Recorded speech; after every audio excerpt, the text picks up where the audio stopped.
ভালোবাসা কি সত্যিই জেতার খেলা, নাকি ভুল বোঝাবুঝির এক নীরব যুদ্ধ যেখানে দুজনেই হেরে যায়? আজকের গল্পে আছে দুটো হৃদয়, একটা আঁকড়ে ধরে রাখতে চায়, আর একটা ভাবে ভালোবাসা মানে যোগ্যতার প্রমাণ। এই গল্প শুধু বোকা মেয়ে আর বোকা ছেলের নয়, এই গল্প আমাদের অনেকের।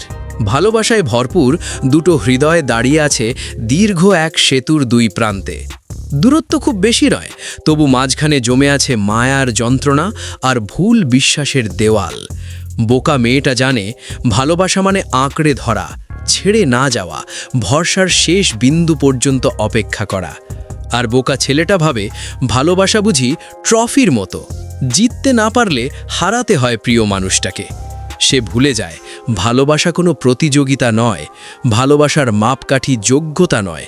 ভালোবাসার একমাত্র শর্ত হলো উল্টো দিকের মানুষটাকে সৎভাবে, নিবেদিতভাবে ভালোবাসা।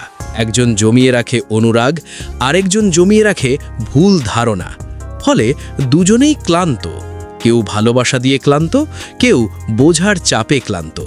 তবু যদি এই দুটো ক্লান্ত হৃদয় একসাথে বিশ্রাম নিতে পারে, তাহলে এই অসম্ভব সেতুও সম্ভব হয়ে ওঠে। ভালোবাসা তখনই বাঁচে যখন জেতার ইচ্ছে নয়, বোঝার চেষ্টা থাকে। হয়তো বোকা মেয়েটা খুব বেশি অনুভব করে, হয়তো বোকা ছেলেটা খুব বেশি ভাবে, কিন্তু যদি দুজন মাঝপথে এসে দাঁড়ায়, তাহলে গল্পটা আর ট্র্যাজেডি থাকে না।